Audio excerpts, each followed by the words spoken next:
Doom 64. It's one of those games I sadly didn't experience until I was much older. My first encounter with this game was the Night Dive Studios remaster that came out in 2020. Now, before that, I did have some experience with the Doom franchise. I vaguely remember playing the original Doom on one of our family computers in the late 90s. Now, in my opinion, Doom 64 is just overall a more enjoyable game.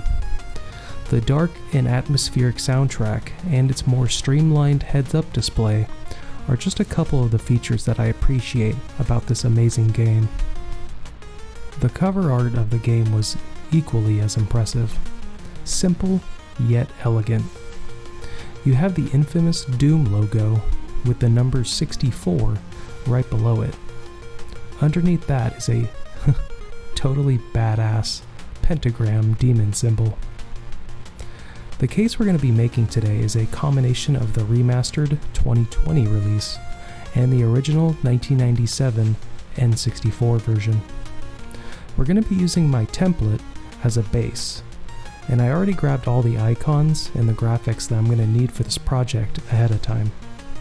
Okay, let's get started. By the way, this project is going to be done in Paint.net, and I'm going to be using Boltbait's plugin pack. Alright, the first thing we're going to do is we're going to import the texture I downloaded from the internet and spread it across the entire template. This will give the case some character and make it a little more interesting than just pure black. But it's a little too bright. So we have to create a new layer above the texture of almost pure black. And then using the opacity slider, we can reduce the opacity of the black so that the texture underneath is barely showing up below it. Now that we have that done, let's import our fire graphic. This will spread across the entire lower half of the case. I use an alpha gradient tool near the top of the flame to help the flame transition into the black behind it. After that, we're going to import the main Doom 64 logo and center it on the front of the case. Oh, I'm also going to be disabling the black background from time to time to make editing easier. So if you see it disappear during this video, that's why. Next, we're going to place our appropriate icons on the lower section of the front case. Okay, there we go. Front of the case is done. Now for the side of the case. We have to insert our small PC icon near the top of the spine. After that, we import our smaller Doom 64 logo and adjust its size and position until it sits just right at the center of the spine. And that's that. Middle is done. On to the back of the case. Using the original N64 back cover as a guide, we import the demon icon and place it near the top right of the back of the case. I go ahead and start putting the rating and company icons on the back of the case near the bottom, along with the fake barcode. Now, it's time to insert our gameplay screenshots. We have 3 of them, and we're going to place them on the sides of the case to leave room for text here in a minute.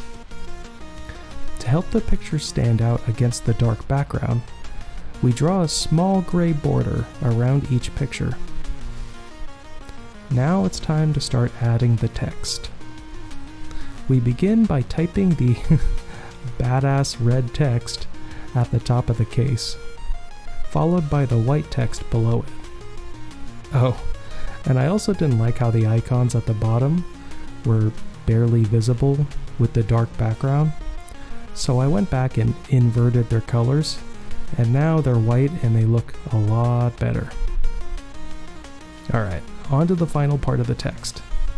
We use the N64 case as a reference and put the flavor text next to each picture. Alright, we're almost done. Now all we have to do is make the system requirements box. I use GOG specs on the Doom 64 page as a reference and start filling in the requirements box. I'm doing this on a separate tab in Paint.net. After it's all typed out, I drag it back onto my main tab and place it in the bottom left of the back of the case. I realize there's a little too much space above it, so I go back and I readjust the pictures and the text to fill the empty space. And we're done. I think it looks pretty cool, especially with the flames at the bottom. I probably could have added some legal text or something else near the bottom to fill it out a little more, but honestly, I like the simplicity of it. If you guys like this case, I'm going to link it below in the video description so you can download it. Also, if you found this video helpful or entertaining, go ahead and like and subscribe, and you know, do all that fun YouTube stuff. It really helps out. Thanks for watching, and I'll see you in the next video. Later.